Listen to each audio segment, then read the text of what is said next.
Namaste and welcome. Welcome to the next in our web series on menopause dialogues to raise awareness and promote better management of women's health. This web series on public awareness focused on menopause is a part of Jackson Paul's ongoing CSR initiatives. As in the earlier webinars, an exciting announcement. Today again, there will be a poll at the end of the session. Please participate in the poll for a chance to win prizes related to dryness, a moisturizer. 3 lucky participants will get the prize as decided by the experts present with us today. We welcome and express our gratitude to our experts today discussing vaginal dryness and associated problems, Dr. Ragini Agarwal and Dr. Shashi Srivastava. Dr. Ragini Agarwal has graciously agreed to lead the series of menopause dialogues with renowned medical experts every month on second and fourth Friday. The sessions will be around 30 minutes long and will be conducted in a mix of Hindi and English language. आप अपने questions अगर पूछना चाहें experts को, आप लोग end of the session पर question पूछ सकते हैं. Dr. Ragini Agarwal is from Gurugram. She's a well-known gynecologist and menopause specialist specializing in female sexual health, जो कि आज का भी एक टॉपिक है. She is an accomplished aesthetic, functional and urogyne surgeon, and she is the director of her clinic, Derma Science Complete Clinic for Women Health in Gurugram, Haryana. We have with us Dr. Shashi Srivastava. She joins her in the dialogue today. Dr. Shashi Srivastava is consultant obs-and-gynae. Dr. Shashi Srivastava, director of Saurabh Nursing Home and Specialty Clinic at Bhopal, Madhya Pradesh. And she is a member of various doctor forums, including Indian Menopause Society. A warm welcome to both the experts, Dr. Ragini ma'am and Dr. Shashi ma'am. Thank you so much for being here with us, and over to you now to begin the session. Thank you so much, Deepika. Thank you so much. I welcome each and everyone who has joined today. And आज हमारे साथ मेरी बहुत ही खास मित्र और जो कि menopause specialist हैं मध्य प्रदेश भोपाल से, वो भी आज हमारे साथ हैं आप सबके सभी क्वेश्चंस आंसर करने के लिए. तो शशि जी, आपका बहुत बहुत स्वागत. नमस्कार मैडम. हम लोग आज बात करेंगे एक बहुत ही ऐसी चीज की जिसको छुप छुप के बात की जाती है, ओपनली बात नहीं की जाती है. बिल्कुल सही.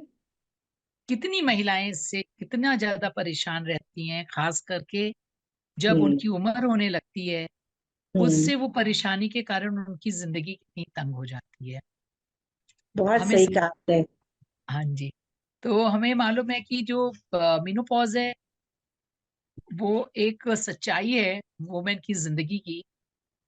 और वेजाइनल ड्राइनेस तो अपनी एक परेशानी लाता ही है, और उसके साथ साथ सेक्सुअल डिसफंक्शन भी हो जाता है. अब ये एक बात बड़ी होने की बात है, अरे डॉक्टर साहब आप क्या सेक्सुअल डिसफंक्शन की बात कर रहे हो. तो वेजाइनल ड्राइनेस जो है बहुत कम उम्र से भी हो सकता है, क्योंकि आजकल मेनोपॉज के और भी कारण हो गए हैं. तो शशि जी, आप ये बताइएगा, जब मेनोपॉज आने लगता है तो आमतौर पे हमारी जो महिलाएं हैं उनको क्या क्या परेशानियां मेनोपॉज के कारण होती हैं? मेनोपॉज एक्चुअली एक सिंपल सी एजिंग प्रोसेस है. उसमें हार्मोन की कमी के कारण बहुत सी महिलाओं में बहुत सारे चेंजेस स्टार्ट होते हैं, जैसे कि इरेगुलर मेंसेस स्टार्ट हो जाते हैं, हॉट फ्लैशेस डे टाइम में तो फिर भी बियरेबल होते हैं, बट जब नाइट में आने लगते हैं तो उनकी नींद भी खराब हो जाती है. फिर उनको वेजाइनल प्रॉब्लम, यूरोजेनिटल सिंड्रोम जो होता है, उसके कारण बहुत सारे परेशानियां होती है, जिसको वो किसी के साथ ज्यादा शेयर भी नहीं करती. उनको वेजाइनल इचिंग, वेजाइनल ड्राइनेस के कारण रिलेशंस में भी प्रॉब्लम आने लगती है, यूरिन की भी प्रॉब्लम स्टार्ट हो जाती है. Sometimes they feel pain also in the vagina, so they not able to tell anybody and they suffer silently. This is the biggest problem in our society. बहुत ही सुंदर ढंग से आपने बताया। जो लोग यहाँ सुन रहे हैं उनको मैं एक बात बताना चाहूंगी। हम लोगों का जो पिछला एपिसोड हॉट फ्लैशेस का था, तो हॉट फ्लैशेस यूजुअली उम्र के साथ, जैसे जैसे आपकी उम्र बढ़ती है, वो धीरे धीरे खत्म भी हो सकते हैं। और प्लीज मनिंदर अपना फोन देख लो प्लीज। खत्म भी हो सकते हैं, और यही नहीं, वो पेशेंट को तंग करना भी बंद कर सकते हैं। लेकिन ये जो बात है वेजाइनल ड्राइनेस, ये धीरे धीरे उम्र के साथ बढ़ती है। बहुत सही बताया आपने। शशि जी, ये जो हमने हम्म, केस लिखा है यहाँ पर, जो कि मैं अपने सभी लोगों को दिखाना चाहूंगी, ये एक हमारे यहाँ बड़ा कॉमन सिनारियो है कि मीनोपॉज के 7-8 साल के बाद, हाँ यूजुअली हमें मालूम है मीनोपॉज 48 से 50 साल की उम्र में हो जाता है। तो ये महिलाएं जो 57-58 ईयर्स के समय में हमारे ओपीडी में आती हैं, और इनको कंप्लेन मेनली ये होता है कि हमें इचिंग हो रही है इस एरिया में। और हम्म कई बार खास करके हमारे इंडियन पॉपुलेशन में वजन भी ज्यादा होता है, डायबिटीज भी होती है, और हम्म साथ में डिप्रेशन भी इनके अंदर एक दिखता है। और वो उसके कारण अगर आप डीपली इनसे बात करो तो वहां पर ये भी निकल के आता है कि कहीं ना कहीं वो अपनी लाइफ से खुश नहीं है। उनके और उनके हस्बैंड के बीच में जो बातचीत है वो भी ठीक से नहीं चल रही। जी हाँ, तो आपने आपका बहुत इसके सही बारे में कहा। क्या कहना है? हाँ, ये अक्सर देखने को मिलता है, क्योंकि इस समय उनका लाइफ का स्ट्रेसफुल टाइम स्टार्ट हो जाता है। हार्मोनल चेंजेस बॉडी के अंदर बहुत सारी परेशानियां लाते हैं। मूड स्विंग्स भी होते हैं उन लोगों को, जिसके कारण वो अपने पार्टनर से या फैमिली फ्रेंड से या किसी से भी प्रॉपरली शेयर नहीं कर पाते अपनी परेशानियां। और फिजिकल रिलेशंस भी जब उन लोगों के अच्छे नहीं रहते, तो वो बहुत बार अपने हस्बैंड से भी नहीं शेयर कर पाती ये सब चीजें कि उनको कुछ तकलीफ हो रही है। ड्राइनेस वजाना की उनको सेक्स लाइफ से हमेशा दूर ले जाती है, जिसके कारण उनको पेन फील होता है कई बार। और साथ ही में यदि वो डायबिटिक है तो अक्सर वो इन्फेक्शन उनको आ जाता है। तो सम टाइम दे फील कि जब भी वो रिलेशंस रखते हैं तो उनको इन्फेक्शन हो जाता है। तो इस तरह से उनकी लाइफ में और भी प्रॉब्लम स्टार्ट हो जाती है। तो हमको उनका ध्यान रखने के लिए मेनोपॉज के बाद वेजाइना वेजाइनल जो प्रॉब्लम्स है, ड्राइनेस है, उसको करेक्ट करना चाहिए। तो आप उनको सजेस्ट कर सकते हैं कि कैसे हम उनको ठीक रख सकते हैं। She is a totally case of post menopausal lady, जिसका अपने को जीएसएम जेनाइटो यूरिनरी सिंड्रोम के कारण उसको वेजाइनल ड्राइनेस है। और उसको साथ में ड्राइनेस ड्यू टू ईस्ट्रोजन, एक हार्मोन होता है लेडीज के अंदर, जिसकी डेफिशिएंसी के कारण पोस्ट मीनोपॉज आता है। तो पोस्ट मीनोपॉज के स्टेज में ये ईस्ट्रोजन का हार्मोन और ज्यादा कम हो जाता है, जिसके कारण वेजाइना ड्राई हो जाती है। तो आपने ये एक बहुत ही जो बात बताई, ये एक बहुत ही जानने वाली बात है कि जब ये महिलाएं हमारे पास आती हैं, तो हमेशा कोई जरूरी नहीं है कि इनको आ, सारी प्रॉब्लम जो है मेनोपॉज के कारण ही हो रही है। हम्म, बल्कि खास करके अगर वो ओबीज हैं, डायबिटिक हैं, तो हमें उन्हें ठीक से एग्जामिन करना बहुत जरूरी है। हो सकता है उनके ऊपर एक इन्फेक्शन हो रहा हो, और जी डायबिटिक में ये इन्फेक्शन वैसे भी कॉमन होता है, और मेनोपॉज में वो और ज्यादा कॉमन हो जाता है। हाँ इसलिए हमें इन महिलाओं में आमतौर पे हम मेनोपॉज का तो कोई टेस्ट नहीं करते हैं, क्योंकि मालूम है 58 ईयर्स की हैं। लेकिन इन पेशेंट में हमें वेजाइनल स्मीयर करना पड़ता है कि हम्म उसमें कोई इन्फेक्शन तो नहीं। शशि जी, क्या पैप स्मीयर आप इन लेडीज में करना चाहेंगी? नहीं, हमेशा पैप स्मेयर तो करना ही चाहिए। हाँ आजकल लिक्विड बेस्ड साइटोलॉजी आ गई है। और जी। अर्ली जैसे 50s के हैं पेशेंट, तो सम टाइम स्क्रीनिंग भी अपने लिए उसके साथ हो जाती है, एचपीवी डीएनए के लिए, या कुछ भी अलग तरह का इन्फेक्शन है और ये प्री कैंसरस लीजन में तो नहीं जा रही, तो पैप्समियर, सिंपल पैप्समियर और liquid based cytology along with HPV DNA PCR, ये मैंडेटरी होना ही चाहिए। इसके साथ फिर अपने को दूसरी हाँ, चीजें, ये बहुत ही डायबिटीज अच्छा है। तो नहीं है, थायराइड की प्रॉब्लम तो नहीं हाँ है, और एनीमिक तो नहीं है, ये सब भी रूल आउट कर लेना चाहिए। आप सभी को शशि जी ने एक बहुत ही अच्छी बात बताई।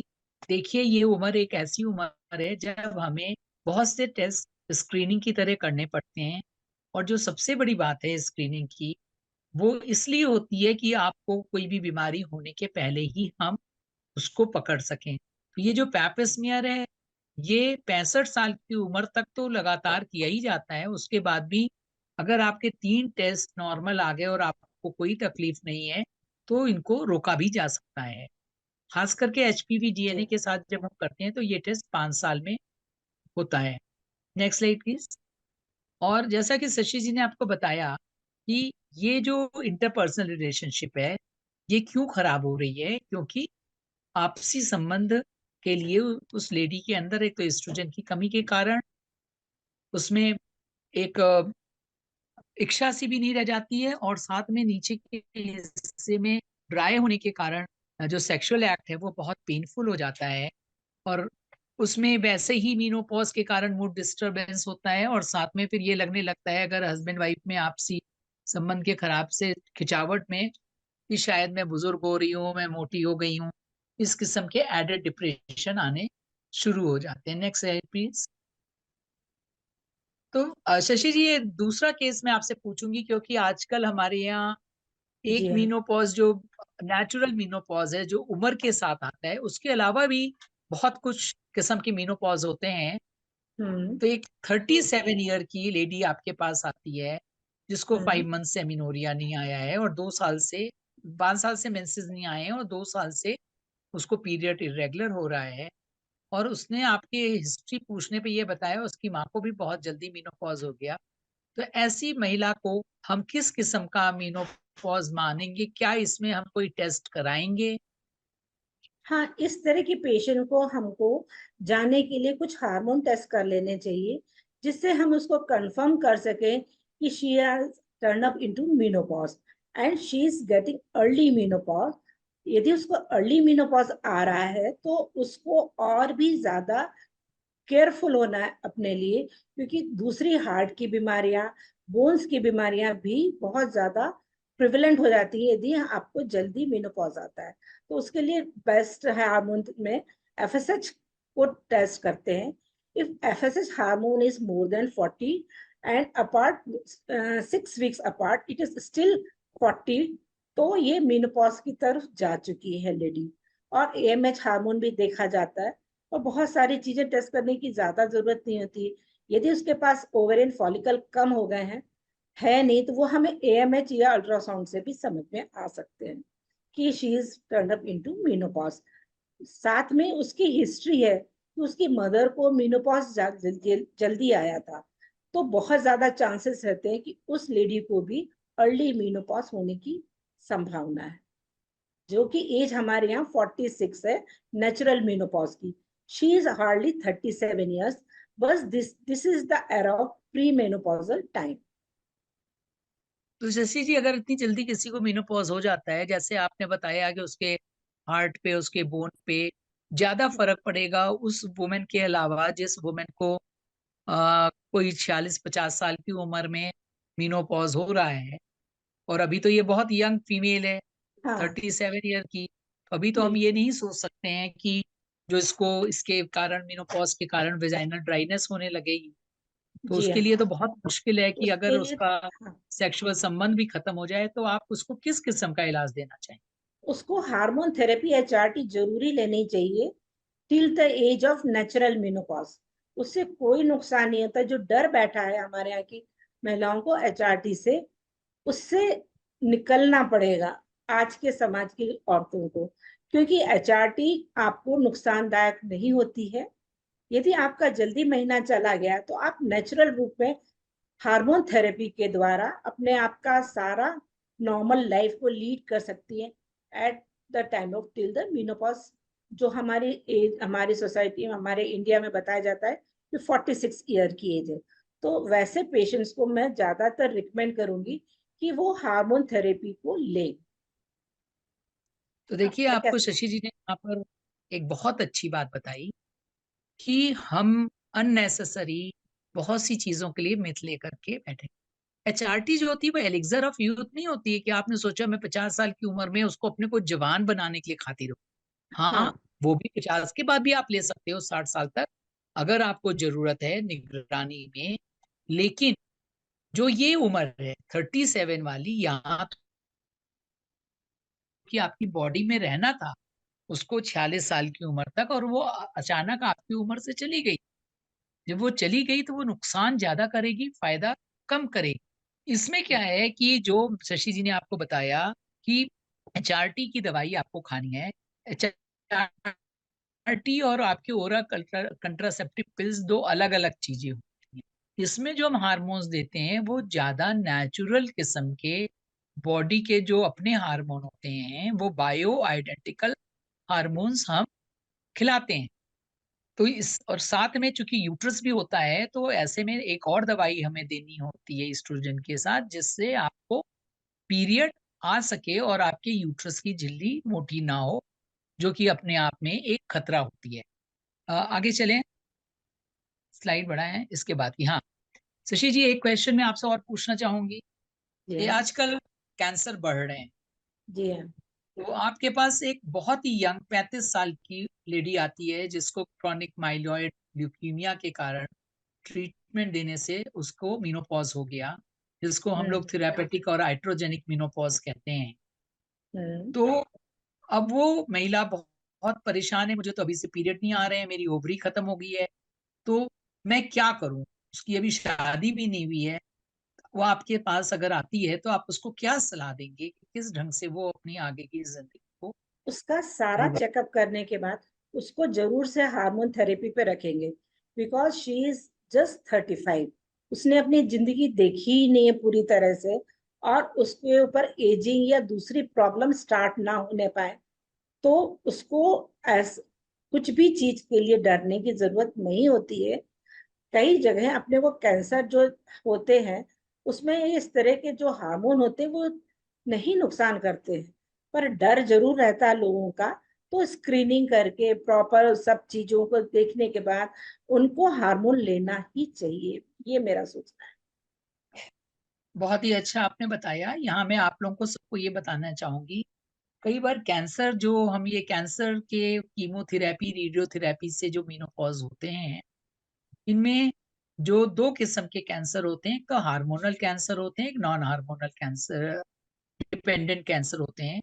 तो जिन कैंसर में ईस्ट्रोजन या प्रोजेस्टेरॉन से लेने से रिकरेंस रेट ना बढ़ता हो, या जैसे आपके ब्रेस्ट कैंसर होते हैं जो ईस्ट्रोजन प्रोजेस्टेरॉन पॉजिटिव केसेस हैं, वहां पर तो हम और भी ट्रीटमेंट कर सकते हैं। लेकिन जो जनरल कैंसर्स हैं, जैसे माइलॉइड ल्यूकीमिया हुआ या और कोई कैंसर और लेडी को हो गया और कीमोथेरेपी रेडियोथेरेपी से उसको उसकी ओवरी चली गई, तो वो बिना झिझक के दवाई खा सकती है हार्मोन की ओरली, उसको नुकसान नहीं होगा।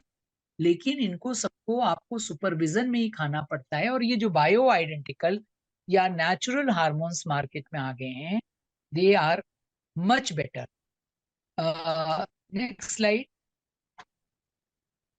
तो शशि जी, हम आपने बराबर ये genito urinary syndrome of menopause word 2-3 बार इस्तेमाल किया, जी जो हाँ। कि हमारी जो महिलाएं यहाँ बैठी हैं इनको हम्म शायद ना समझ में आए कि हम बात तो वेजाइनल ईचिंग की कर रहे हैं, सेक्सुअल हम्म प्रॉब्लम की कर रहे हैं। तो ये जेनाइटो यूरिनरी सिंड्रोम कहाँ से आ गया, इस ये क्या होता है, इसके लिए हमने ये शब्द कहाँ से लाए हैं, इसके बारे में आप कुछ बताएंगी?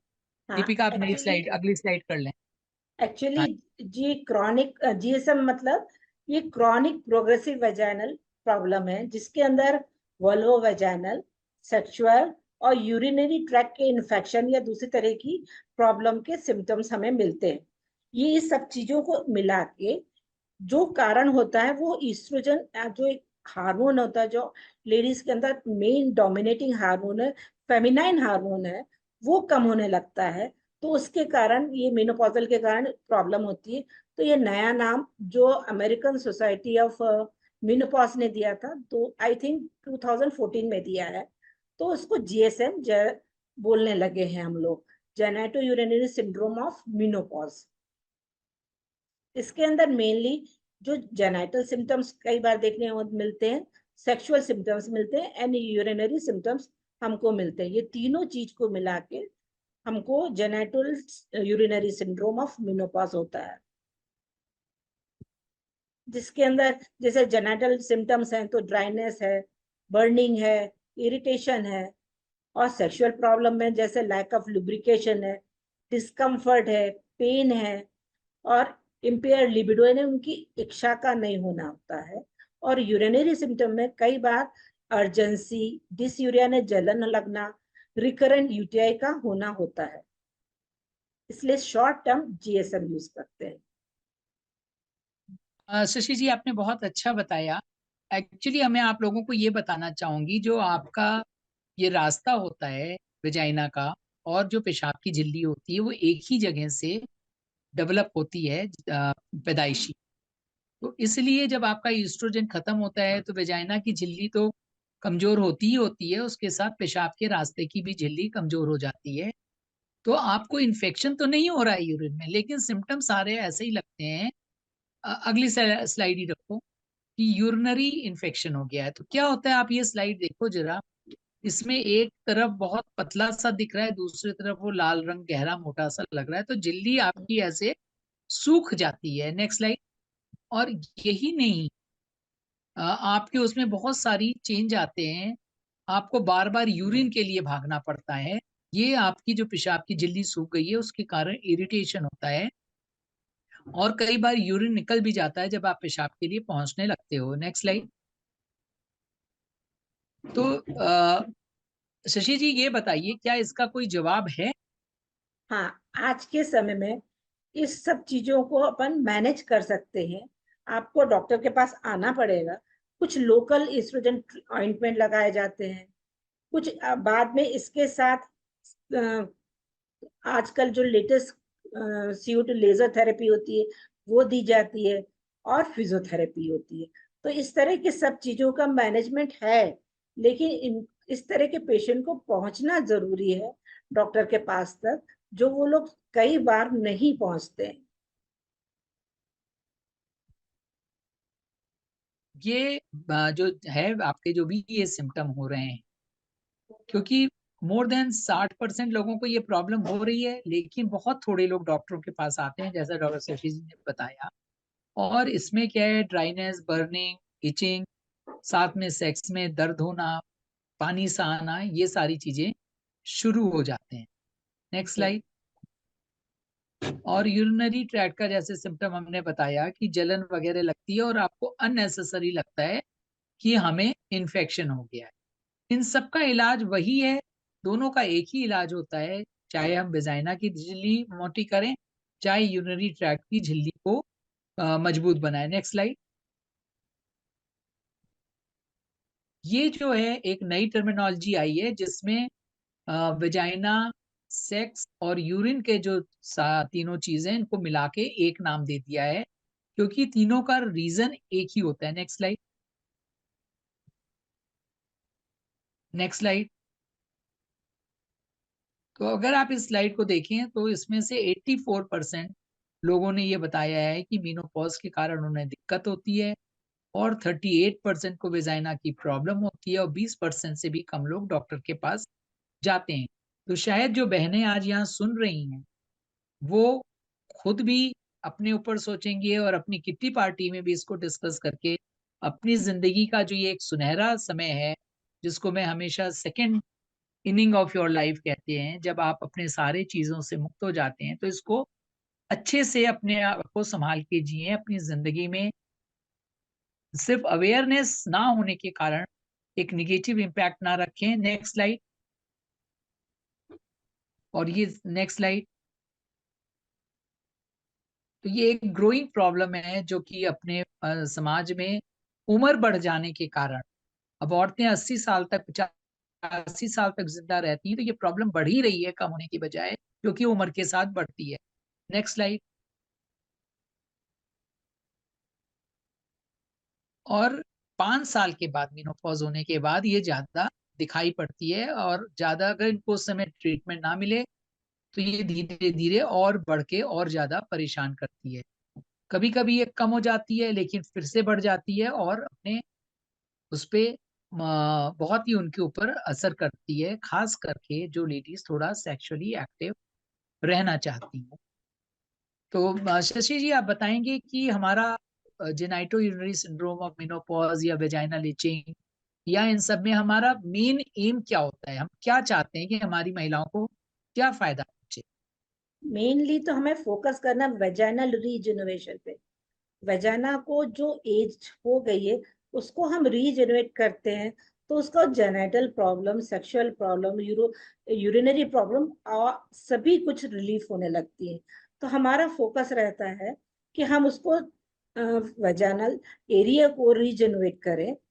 कुछ मेडिसिन होती हैं जो ओरली भी दे सकते हैं, या फिर उनको वेजाइनल इन्वायरमेंट जो है उसको हेल्दी बनाया जाए।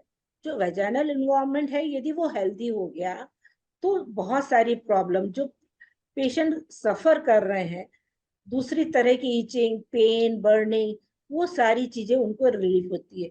वो रिलीफ होगी तो उनकी quality of life definitely improve होगी। Next slide. तो ये जो केसेस होते हैं तो इनको बहुत जरूरी होता है कि हम प्रॉपरली डायग्नोज करें, उसको इवेल्युएट करें कि उनकी क्या कंडीशन है। Next slide. उनके ये जितने सिम्टम्स होते हैं, पहले मरीज कंप्लेन करता है, फिर हम उसको एग्जामिन करके पता करते हैं कि भाई वहां पर विजाइनल हेल्थ कैसी है। Next slide. आप अगर ये डायग्राम देखें तो एक तरफ तो उसमें वो कितनी थिकनेस दिख रही है और दूसरी तरफ वो बिल्कुल सूख जाती है। इस सूखने के कारण ही ये सारे के सारे प्रॉब्लम क्रिएट होते हैं। तो हमारा जो क्या होता है कि किसी ढंग से इस सूखी हुई झिल्ली को फिर से हम मॉइस्ट बनाएं, तो उसके लिए हमें कुछ ऐसे ही ट्रीटमेंट करने पड़ते हैं कि जिससे कि वहां पर थोड़ा ईस्ट्रोजन पहुंचे, थोड़ा हम लेजर वगैरह से हीट दे करके उसको मोटा करते हैं। और तीसरा जो एक बहुत बड़ी प्रॉब्लम हो जाती है, बैक्टीरिया जो नॉर्मल हेल्दी बैक्टीरिया होते हैं जिनको हम लैक्टोबैसिलस कहते हैं, वो यंग फीमेल में मिलते हैं और यहाँ एट्रोफिक यानी सूखी हुई झिल्ली में से वो चले जाते हैं। उसके कारण वहां पर जो बैक्टीरिया पहले दबे रहते हैं होते हैं वो बढ़ जाते हैं। इसके कारण वेजाइना में इन्फेक्शन भी बढ़ने लगता है, वो भी एक इचिंग को बढ़ाने का और कारण होता है। Next slide. तो करीब ये पाया गया है कि जैसे जैसे हमारे लॉन्गेविटी बढ़ रही है, जो हमने बताया कि आने वाले दिनों में 65 साल से ऊपर 17% पॉपुलेशन मिलेगी, तो हमें इन औरतों के लिए, जो कि क्यों हम आज इसकी बात ज्यादा कर रहे हैं, ये एक बहुत बड़ी बात होती है। क्यों नहीं हम इसकी बात पहले कर रहे थे? इसके दो सबसे बड़े रीजन है। एक तो रीजन ये है कि उम्र बढ़ गई। उससे बड़ा रीजन क्या है कि आज 65-70 साल में भी जो औरत है वो एक बूढ़ी दादी की तरह एक कोने में नहीं बैठने को तैयार है। वो वर्किंग है, एक्टिव है, पूरी जिंदगी को अच्छे से जीना चाहती है। लेकिन ये छोटी छोटी प्रॉब्लम बड़ी बड़ी बन जाती हैं और इन बड़ी बड़ी प्रॉब्लम के कारण जिंदगी थोड़ी सी जीनी मुश्किल से हो जाती है। तो ये जो हमारा गोल्डन ईयर है आफ्टर 50, जब हमने अपनी सारी जिम्मेवारियां सोसाइटी में निकाल ली, बच्चों को पाला, हस्बैंड को संभाला, नौकरी की, जब धीरे से सांस ली, अरे उम्र तो पता नहीं कहाँ चली गई। और उस उम्र के जाने के साथ साथ ये धीरे धीरे छोटी छोटी प्रॉब्लम बढ़ती चली जा रही हैं। तो आइए आज मिल करके हम लोग सब इसके ऊपर बात करें और इसको हम कम करने की, संभालने की कोशिश करें। Next slide. बहुत सही कहा नेक्स्ट आपने। Next slide.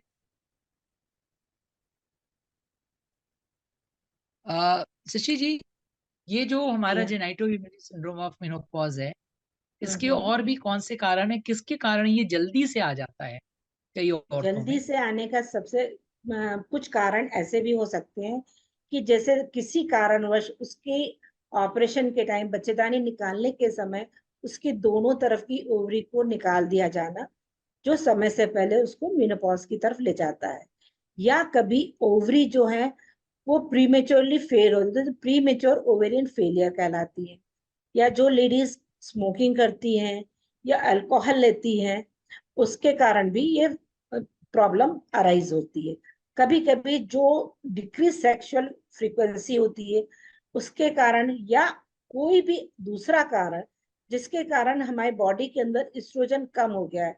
कभी कभी डिलीवरी के टाइम बहुत तेज ब्लीडिंग हो जाती है और उसके कारण वो सडनली मेनोपॉज में उनको एमेनोरिया आ जाता है, महीना नहीं आता उनका। तो उस तरह की लेडीज जो यंग है, just they deliver the child and they went into menopausal stage, या कैंसर का ट्रीटमेंट चल रहा हो जिसके कारण उनका माहवारी चला गया हो, और कभी कभी उस कंडीशन में जब उनको रेडियोथेरेपी देनी पड़ गई हो जिसके कारण उनका माहवारी जल्दी जा सकता है। उन सब को ट्रीटमेंट की जरूरत है।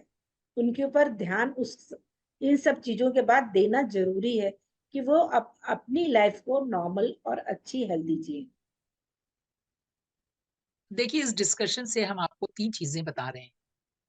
एक तो इसको इवेल्युएशन करने के समय एक स्कोरिंग हम लोग करते हैं, वेजाइनल हेल्थ इंडेक्स कहते हैं, और उससे हमें मालूम पड़ जाता है कि किस किस्म की प्रॉब्लम है, और इलाज के बाद फिर से स्कोरिंग करने से आपको आराम आ रहा है कि नहीं आ रहा है।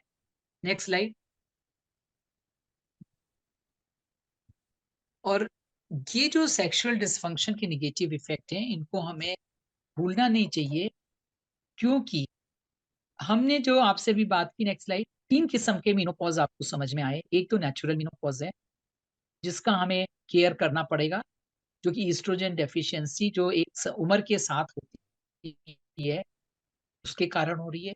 एक दूसरा ग्रुप है जहां किसी कारण से आपकी ओवरी निकल गई है या फेल हो गई है और समय के पहले हो गई है, उसका इलाज है। और एक तीसरा तबका है जहां पे आपको कैंसर के कारण आपकी ओवरी चली जाती है। तो उसमें अगर आपकी उम्र कम है, 35 साल, 37 साल, 25 साल भी मैंने देखा हुआ है, तो जब भी 40 के पहले ऐसा होता है उसको हम प्री मैच्योर मेनोपॉज कहते हैं। और यहाँ पर हमारा ट्रीटमेंट उसकी बॉडी में समय के पहले गया हुआ ईस्ट्रोजन, और अगर यूट्रस अंदर मौजूद है तो यूट्रस को बचाने के लिए प्रोजेस्टेरॉन, उसको दोनों का कॉम्बिनेशन की दवाई देनी, हमें मुंह से दवाई देनी जरूरी है।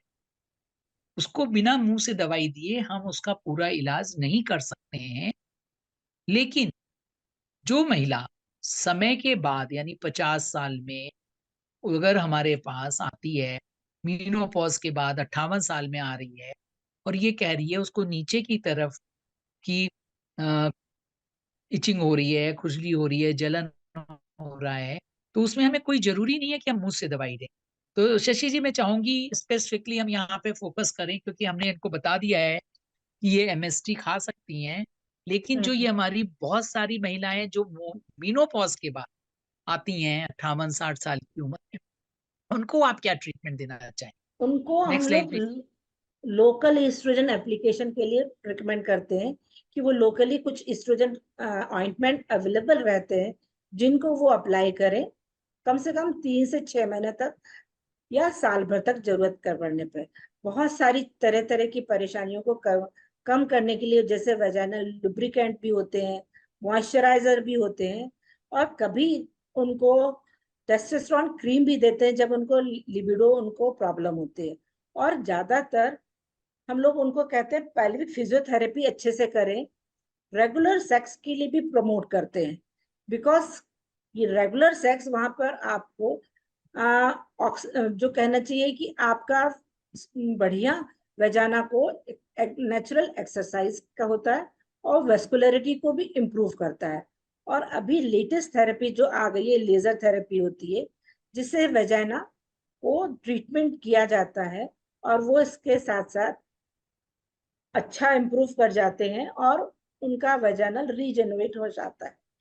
तो these are the various treatment available for the age old ladies. बहुत ही अच्छे ढंग से शशि जी ने आपको बताया कि ऐसा नहीं है कि हर एक को हमें हार्मोन ही खिलाना पड़ता है। हम बहुत उसको डिवीजन करते हैं कि आप किस उम्र में आ रही हैं, आपकी क्या प्रॉब्लम है, क्या आपको चाहिए, और उसके हिसाब से आपका ट्रीटमेंट किया जाता है। और ये मत बोलिए कि अगर आप जिंदगी आप जो है जीवन संध्या आपकी बढ़ रही है तो उसमें आपके सेक्सुअल एक्टिविटी का कोई रोल नहीं है। ये अभी आप जो है आपको अपनी जिंदगी पूर्णतया जीनी है। Next slide please. तो अब हम इसको खत्म की तरफ जाते हैं, तो मैं आपको यही बता सकती हूँ कि ये एक क्रॉनिक कंडीशन है जो कि मेनोपॉज के बाद बहुत सारी महिलाओं को होती है और उनको काफी तकलीफ में देती है, जिसके लिए हमें वेजाइना का एनवायरनमेंट ठीक करना होता है। Next slide. और इसके बावजूद भी, ट्रीटमेंट होने के बावजूद भी, लोगों को इसके बारे में समझ ना होने के कारण वो डॉक्टर के पास आते नहीं है। और थेरेपी सबकी एक ही थेरेपी से सबको नहीं थेरेपी दी जा सकती है और सबको अलग अलग इलाज दिया जाता है। इसके साथ अब हम थोड़ा क्वेश्चन आंसर वगैरह करना चाहेंगे, जो भी क्वेश्चन आए हो। दीपिका, मैं और शशि जी उसको जवाब देंगे। कुछ चैट में भी मुझे दिख रहे हैं।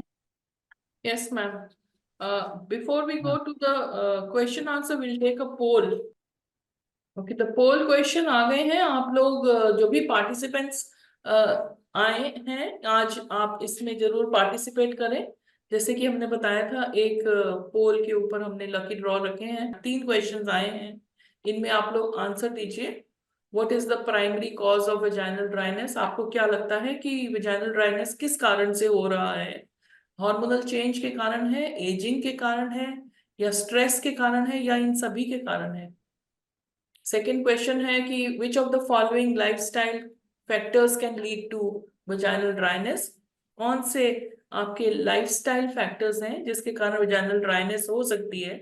इसमें है कि स्मोकिंग से हो सकती है, या रेगुलर एक्सरसाइज से हो सकती है, या कि एडिक्वेट हाइड्रेशन, ज्यादा ठीक से पानी पीने से हो सकती है क्या, या हम बैलेंस डाइट लें क्या, उससे हो सकती है? तो इसमें से कौन सा एक आंसर है जिसमें से आप सोचते हैं कि वेजाइनल ड्राइनेस हो सकती है?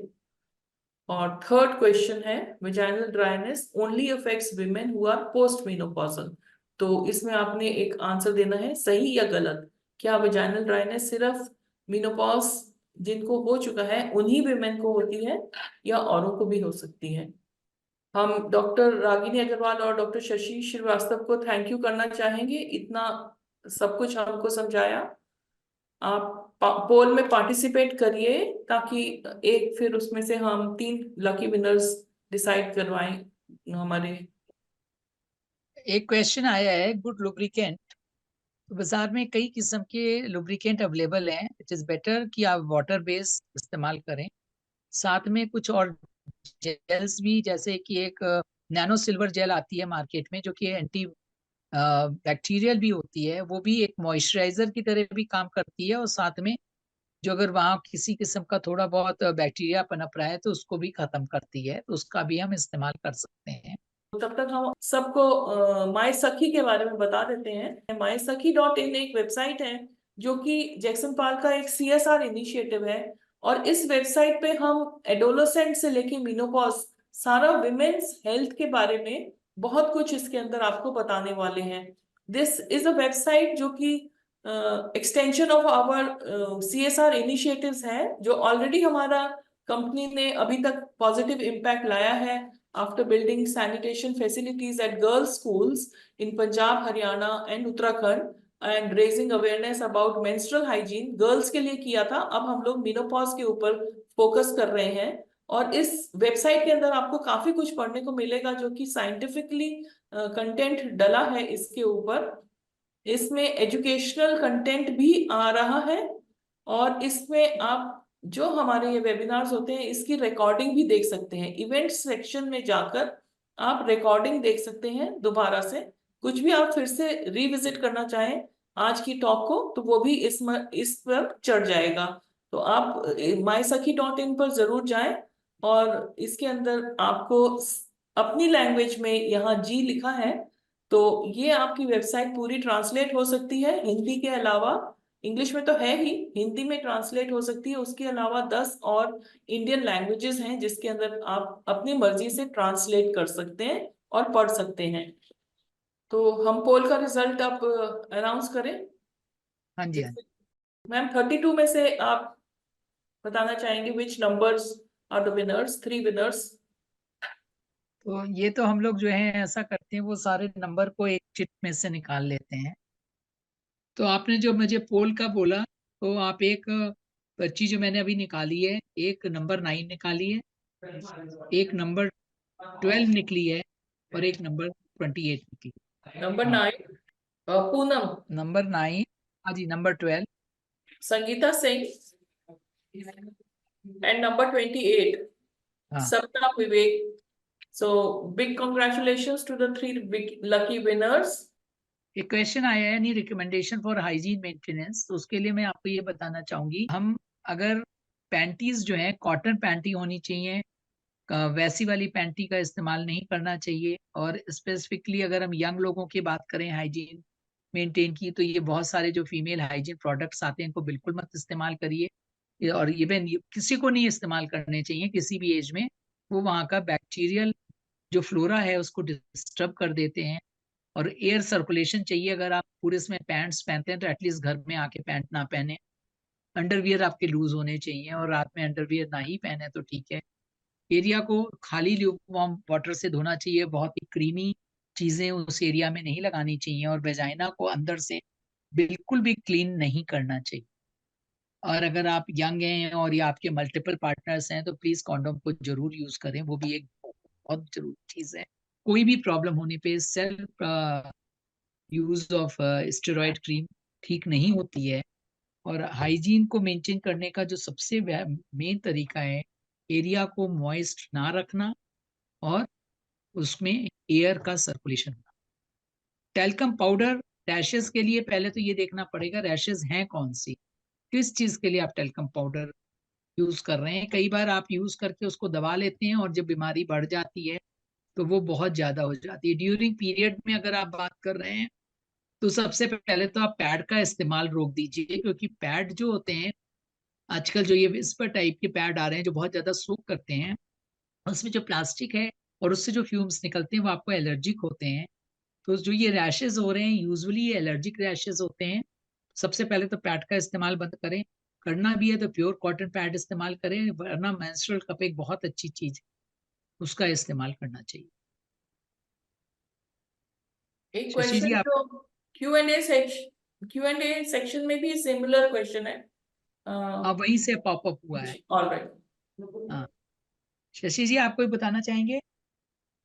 बस मेरा को ये कहना है कि अपनी तकलीफों को छुपाए नहीं, शेयर करें और डॉक्टर के पास पहुंचे, क्योंकि सब कुछ आज के समय में ट्रीटमेंट अवेलेबल है और क्वालिटी ऑफ लाइफ मैटर करती है इस एज ग्रुप में। ऐसे ही तकलीफों के साथ जीना कोई जीना नहीं होता। तो जरूरी ये है कि अपनी सारी परेशानियों को जो आपको शेयर ना भी कर सकते हो किसी के साथ, प्लीज डॉक्टर से शेयर करें, हो सकता है उन सब चीज का सॉल्यूशन हो। मेरा यही एक रिकमेंडेशन सबसे है।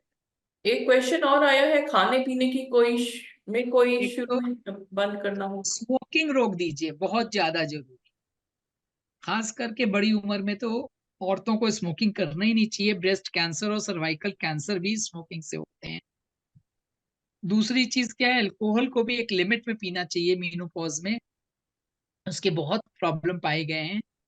और खाने में जहां तक हो सकता है प्रोसेस फूड, बहुत ज्यादा मैदा और ये जंक फूड ये सब नहीं लेना चाहिए, प्रोटीन होनी चाहिए।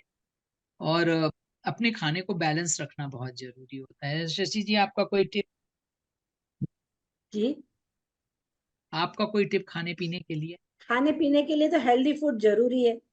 हेल्दी फूड यदि लेंगे तो सभी चीज से आप रहेंगे। और एजिंग के साथ कैल्शियम भी बहुत जरूरी होता है मेनोपॉज में। तो आपके किसी भी डाइट के अंदर जो हमारा नेचुरल खाना है उसमें कैल्शियम, दूध की मात्रा भी बहुत अच्छे से लेना चाहिए इस एज में। कई बार सोचते हैं कि अब हमें क्या जरूरत है मिल्क की, पर बोन हेल्थ के लिए भी आपको मिल्क या कैल्शियम की पूर्ति होनी चाहिए। Any supplement you can suggest, और एक है वेजाइनल वॉश सेफ है कि नहीं? नहीं, वेजाइनल वॉश सेफ नहीं होते। यदि कुछ इन्फेक्शन हो रहा है या डिस्चार्ज आ रहा है, ओनली दैट टाइम बस। क्योंकि वेजाइनल वॉश कई बार हमारे जो नेचुरल बैक्टीरिया हैं जो वेजाइना के अंदर, हमारी सारी ओपनिंग के अंदर नेचर ने कुछ प्रोटेक्टिव मैकेनिज्म बनाए हुए हैं। इवन माउथ के अंदर भी बैक्टीरिया है जो हमें प्रोटेक्ट करता है। इसी तरह से वजाना में भी जो बैक्टीरिया है वो खत्म हो जाते हैं। बहुत ज्यादा सोप या आप ज्यादा हाइजीन मेंटेन करने के चक्कर में उसको इस्तेमाल करते हैं तो वो बैक्टीरिया खत्म हो जाते हैं जो हमें प्रोटेक्ट कर रहे होते हैं। तो मैं बहुत ज्यादा रिकमेंड नहीं करती कि पूरे टाइम आप उसको यूज करिए। विटामिन डी और कैल्शियम हम लोगों को लेना बहुत जरूरी होता है। और अगर किसी को मिल्क नहीं सूट करता है, बहुत से लोगों को उम्र के साथ लैक्टोज एलर्जी हो जाती है, तो आप एक कैल्शियम सप्लीमेंट टैबलेट की तरह ले सकते हैं।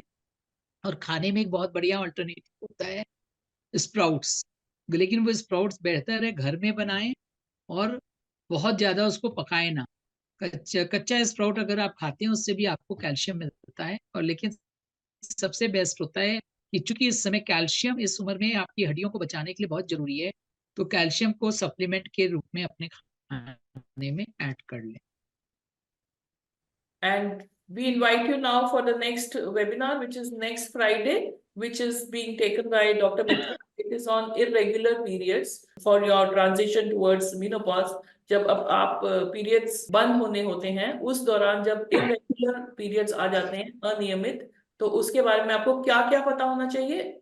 उसके लिए अगेन आप लोग यही हमारी वेबसाइट पे रजिस्टर करें, और डायरेक्ट ज्वाइनिंग लिंक भी आपको दिया जाएगा। आप लोग जरूर ज्वाइन करें और अपनी फ्रेंड्स को भी बोलें कि ये लोग सब ज्वाइन करें। You can log in to mysakhi.in। इस QR कोड को आप स्कैन करके लॉग इन कर सकते हैं, जिसमें कि रजिस्ट्रेशन के लिए आप जा सकते हैं फॉर फ्यूचर वेबिनार्स, और जो रिकॉर्डिंग्स थी वो भी आप इस पे देख सकते हैं। So now we end the webinar here, and we thank our experts, Dr. Ragini and Dr. Shashi Srivastava ma'am, for being here with us today and sparing your valuable time. And thank you to all the participants who were there with us today, our audience, and thanks a lot to ma'am. Both okay the जी, thank you जी, experts. Bye bye, फिर bye मिलेंगे। Bye. I am coming again on the 3rd July for this session with my another friend. Thank And you. that okay, session is going to be very important, which is talking about HRT. तो HRT के ऊपर hormone replacement therapy के बारे में लोगों को बहुत सारी मिथ्स हैं, जो कि मैम क्लियर करेंगी। उनके साथ एक और एक्सपर्ट आएंगे 3rd of South July। leading gynecologists are with us from the south this time, and इस ढंग से हम हर रीजन से आपको नए नए डॉक्टरों से जो कि अपने इस फील्ड में एक्सपर्ट हैं उनसे मिलाते रहेंगे। ओके जी, बाय बाय, फिर मिलेंगे। Thank Thank you you. Madam. Thank you. Bye bye.